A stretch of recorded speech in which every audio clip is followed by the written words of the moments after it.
তো বন্ধুরা, শুক্তোর সব সবজিগুলো শুধু যে উঠছে, আর বেগুন আর বড়িটা পরে দেবো, আর বাকি সবগুলো দিয়ে পাঁচ ফোড়ন, শুকনো লঙ্কা ফোড়ন দিয়ে সব সবজিগুলোকে দিয়ে একটু নেড়ে নিলাম।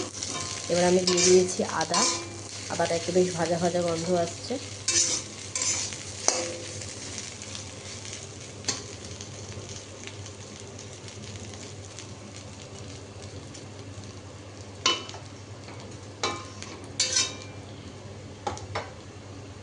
তো এবার আমি দিয়ে দেবো হচ্ছে গিয়ে রাঁধুনি বাটা। যেহেতু শিলনোড়া নেই তাই মিক্সিতে বাটতেই অল্প অল্প জিনিস খুবই সমস্যা হয়। যারা আমার মতো আছো তারা অবশ্যই জানো পোস্তটা শুকনো কতবার ঘোরাতে হবে, তারপরে একটু জল দিয়ে আবার একটু জল দিয়ে এভাবে রান্নাটা হয়ে থাকে।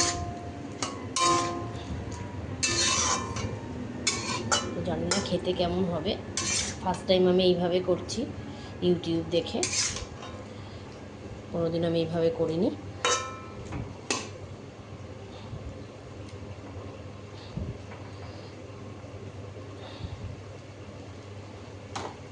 তো চলো পরে আবার আসছি। ফুটতে শুরু করে দিয়েছে, ঢেকে ঢেকে রাখি। তো চলো, টাটা বাই বাই।